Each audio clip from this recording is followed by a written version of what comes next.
Okay, thank you, members of the Media House. My name is Sami Kumbe. I'm the chairman, Private Bikers Association of Kenya.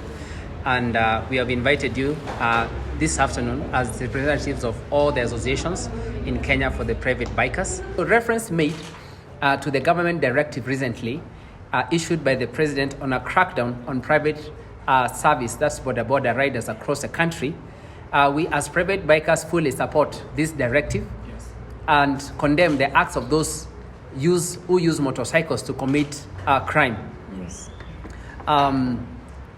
We believe its intention is to weed out criminals and rogue bikers from the biking community and bring sanity to all the border industry in the country.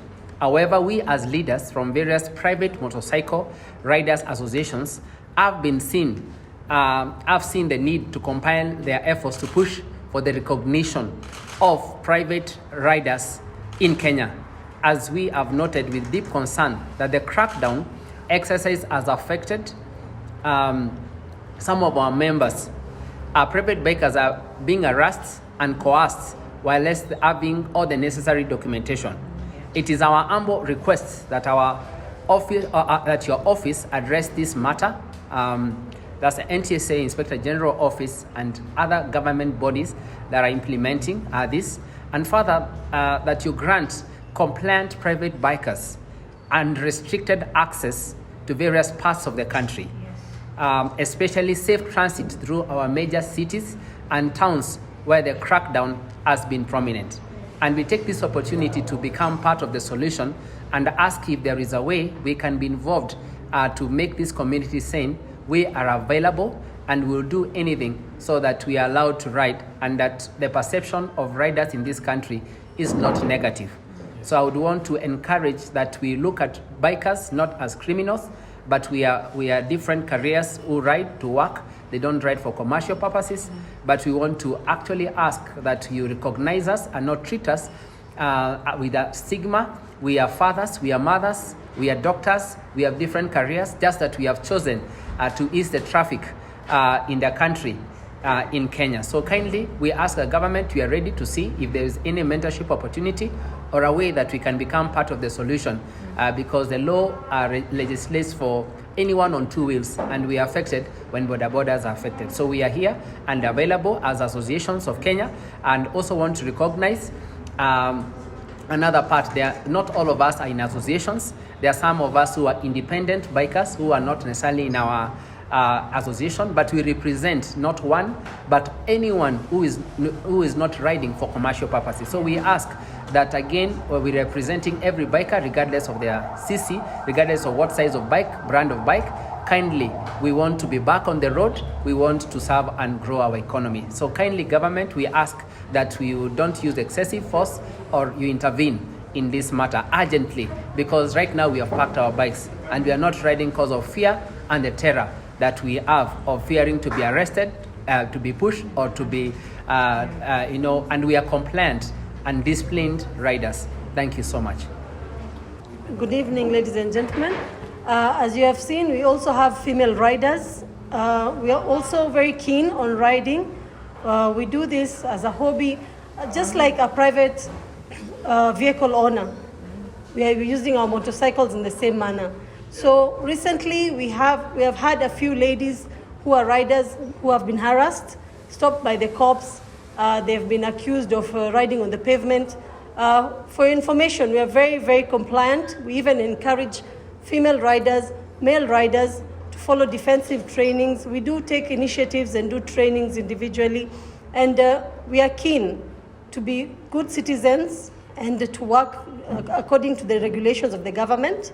So kindly, we are requesting the government, kindly take this thought and work on it, because it's not fair when we have compliant citizens riding on the streets and they're being harassed, beaten down, and this just doesn't work right for us. Thank you.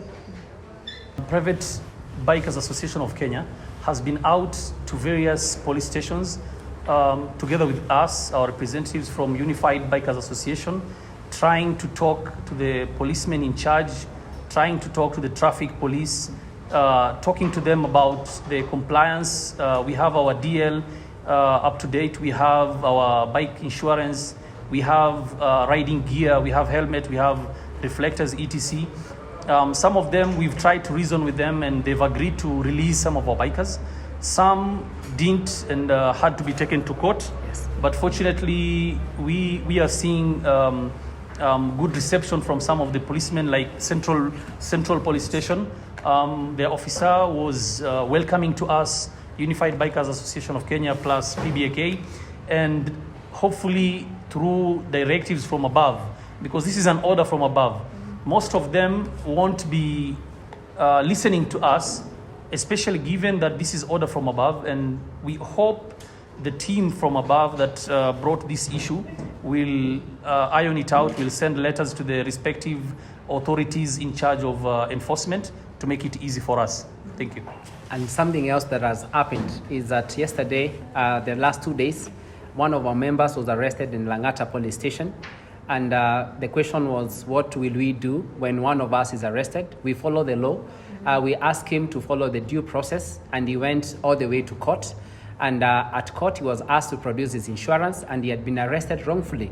And resident magistrate Kibera was able to be just and give him a court order to go and get his bike. Up to now, his bike is still at Langata police station. When he went back there, he was actually arrested again, and this is a kind of harassment that we are talking about. He has all the papers, he has all the documents, he has gone to court unjustly, and he has come back and he's been denied access to his bike, and he's been put on charges that is creating disturbance. So why would you ruin a whole day for someone who is riding to work to build the economy of Kenya?